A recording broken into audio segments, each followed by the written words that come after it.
if you have a decent amount of money already, there's definitely ways to get rich in real estate. But there's so many factors involved that for most people watching these videos, I would suggest that you do something like get into a REIT, real estate investment trust, which kind of spreads. First off, it spreads your exposure, and there's generally a manager that's been in the business for a very long time that specifically their job is to grow that real estate trust. I can't tell you how many people that I know of in the past a couple of years, particularly that, and I know people that were doing super, super big numbers, even right before COVID and into COVID, flipping houses, doing this stuff and whatever. And now they're losing all of that. I mean, it's not, so there are ways to, get rich in real estate. That's too much of a specific conversation to the person. I mean, first off, we talk about this all the time. Go talk to your CPA first. Talk to your professional investment advisor, because there's probably a lot of different ways that you could use your money that may benefit you even more in the short term rather than long term. Things like that. Generally, people that already have a significant amount of money, they put their money into real estate because it's going to protect their money. Real estate is a much less volatile investment than a lot of investments, but they're also looking at a strategy of growth over time.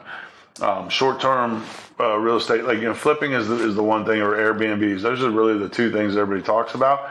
They're both fraught with a lot of danger right now. Airbnbs in particular. I mean, the legislation concerning Airbnbs right now is just and every town has it, right? There's overreaching regulations from state governments, and then there's the local governments, and there's a lot of questions out there. So I guess my take would be for this year, just try not to go broke in real estate. If you want to make money in real estate, do it in a measured way. Unless you feel you're an expert. In that case, you're going to do what you're going to do anyways.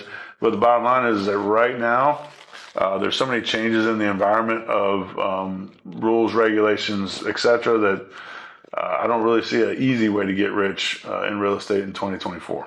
Somebody said that, if you buy a $100,000 home, you flip the house immediately after, and you keep doing that, and that's how you get rich in real estate. Yeah, as long as they all go well and you don't run into unforeseen problems and there's no, whatever. And then realize that just, $100,000 and you flip a home, there's still expenses involved in purchasing the home, the expense involved in, fixing the home and doing whatever's got to get done to do it right. And then the expense involved in selling the home. And those can vary, right? Right. But look, in theory, it's a very easy thing. You can buy anything for $100,000 and then sell it for $170,000, and then buy another thing for $150,000 and then sell it for $200,000. And yeah, anybody can get rich that way. It's just not that easy in practice. And right now, there's a lot of volatility in the market. Again, it depends on where you're at, but in general terms, like I said, I don't think 2024 is the year to become a flipper if you're not already and you're not very well versed in it. And Airbnbs, like I said, I mean, the jury's out, man. It's going to be a while before we figure out exactly where all the chips are going to fall with the legislation and the laws regarding Airbnbs. So, hey, if you enjoy Questions from Chalo, why don't you be a part of it? Let us know what you want to hear about, and Chalo will ask me right here on live TV, kind of.